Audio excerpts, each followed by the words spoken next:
सावन में हुई एक ऐसी घटना जिसने पूरे गांव को चौंका दिया। सावन का महीना शुरू होते ही देवपुर गांव का वातावरण बदल गया था। चारों ओर हरियाली छा गई थी।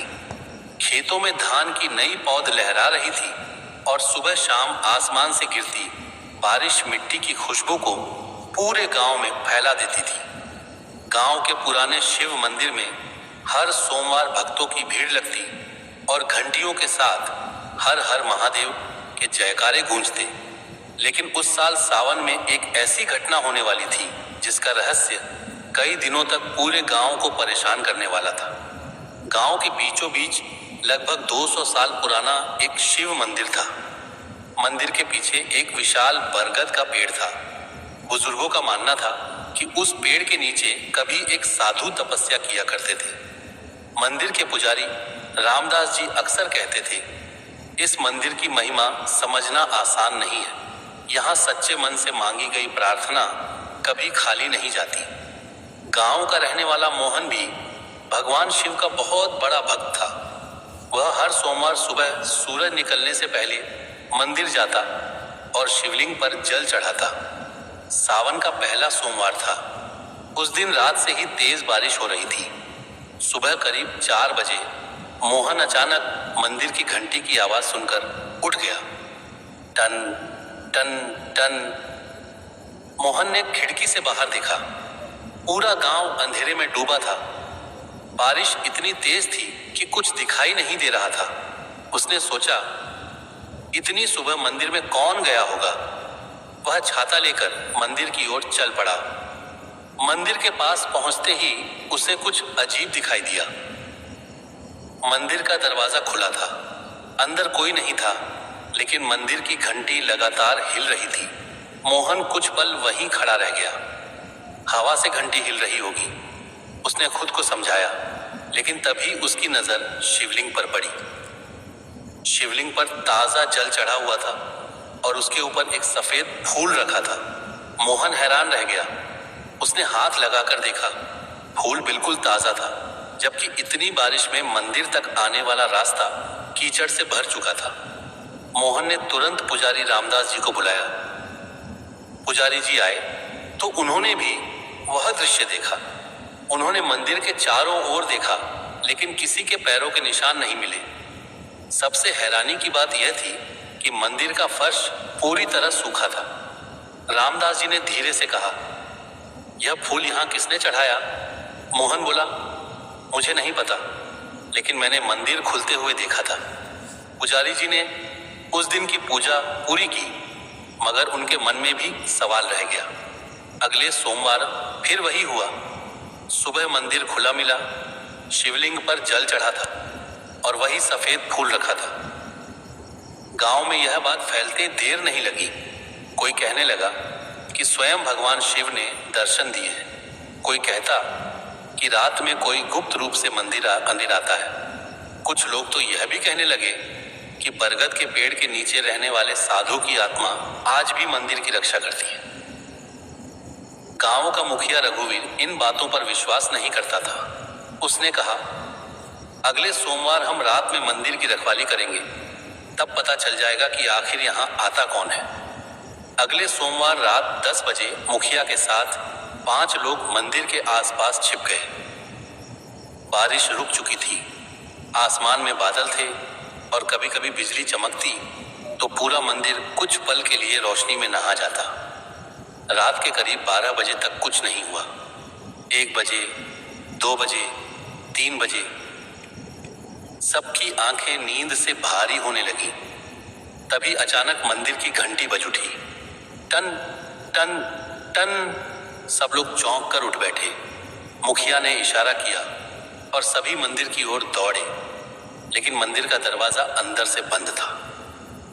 उन्होंने दरवाजा खोला, अंदर कोई नहीं था। फिर उनकी नजर शिवलिंग पर पड़ी। उस पर जल चढ़ा हुआ था और वही सफेद फूल रखा था। मुखिया के चेहरे का रंग बदल गया। यह कैसे संभव है? मंदिर की दीवारों, खिड़कियों और छत को देखा गया। कहीं से भी अंदर आने का रास्ता नहीं था। लेकिन रहस्य यहीं खत्म नहीं हुआ। उस रात मंदिर के पीछे की मिट्टी में कुछ निशान मिले। वे पैरों के निशान थे, लेकिन अजीब बात यह थी कि निशान मंदिर से बरगद के पेड़ की तरफ जा रहे थे। उसके बाद कोई निशान नहीं था। अगली सुबह पूरा गांव बरगद के पेड़ के पास जमा हो गया। रघुवीर ने मिट्टी हटाने के लिए मजदूर बुलाए। पेड़ की जड़ों के पास खुदाई शुरू हुई। करीब 2 फुट मिट्टी हटाने के बाद फावड़ा किसी कठोर चीज से टकराया। सब लोग चुप हो गए। मिट्टी हटाई गई तो वहां एक पुरानी पत्थर की पेटी मिली। पेटी पर शिवलिंग जैसा निशान बना था। रामदास जी ने कांपते हाथों से पेटी खोली। अंदर एक पुरानी तांबे की प्लेट और कपड़े में लिपटा हुआ एक छोटा सा पत्थर था। तांबे की प्लेट पर कुछ शब्द लिखे थे। रामदास जी ने उसे साफ किया और पढ़ना शुरू किया। उस पर लिखा था, जब सावन की लगातार वर्षा में मंदिर की घंटी बिना किसी हाथ के बजे, जब शिवलिंग पर सफेद फूल मिले और जब गांव किसी बड़े संकट के सामने खड़ा हो, तब इस स्थान को याद करना। सब लोग एक दूसरे का चेहरा देखने लगे। मुखिया ने पूछा, कौन सा संकट?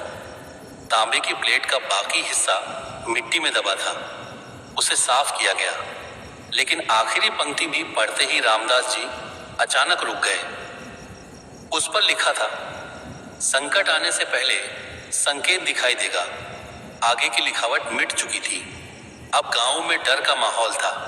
कुछ लोगों ने कहा कि गांव में कोई बड़ी मुसीबत आने वाली है। कुछ ने इसे केवल संयोग बताया। लेकिन उसी शाम एक घटना हुई जिसने सबको सोचने पर मजबूर कर दिया। गांव के पास बहने वाली नदी अचानक उफान पर आ गई। लगातार बारिश के कारण पानी तेजी से बढ़ रहा था।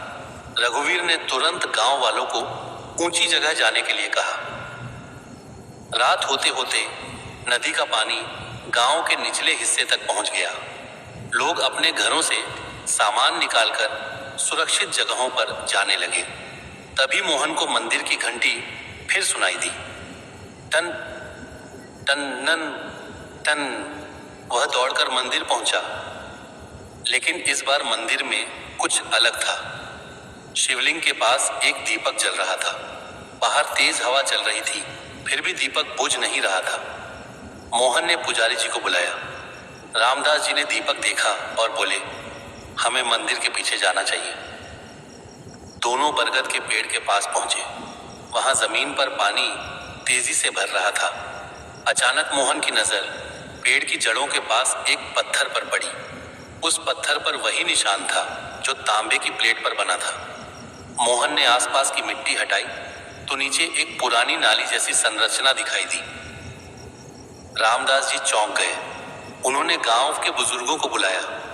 बुजुर्गों ने बताया कि बहुत पुराने समय में इस गांव में बारिश का पानी निकालने के लिए एक भूमिगत रास्ता बनाया गया था, लेकिन वर्षों से वह मिट्टी में दब चुका था। अगर उसे खोल दिया जाए तो नदी का अतिरिक्त पानी गांव से दूर खेतों की तरफ मोड़ा जा सकता था। गांव वालों ने तुरंत मिलकर उस रास्ते की सफाई शुरू कर दी। कई घंटों की मेहनत के बाद पानी का रास्ता खुल गया। नदी का अतिरिक्त पानी गांव की बस्ती से हटकर खाली खेतों की ओर जाने लगा। सुबह तक गांव बच चुका था। लोग मंदिर में इकट्ठा हुए। सबकी आंखों में राहत थी। मुखिया ने रामदास जी से कहा, अगर मंदिर की घंटी न बजती और वह पुरानी पेटी न मिलती तो शायद हमें उस पुराने जलमार्ग का पता कभी नहीं चलता। रामदास जी मुस्कुराए। उन्होंने शिवलिंग पर जल चढ़ाया और बोले, भगवान हमेशा चमत्कार करके सामने आए, यह जरूरी नहीं। कभी कभी वे संकेत देते हैं और इंसान को अपनी बुद्धि, मेहनत और एकता से रास्ता खोजने का अवसर देते हैं। लेकिन कहानी का सबसे बड़ा रहस्य अभी बाकी था। कुछ दिनों बाद बारिश पूरी तरह थम गई। एक सुबह मोहन मंदिर की सफाई कर रहा था।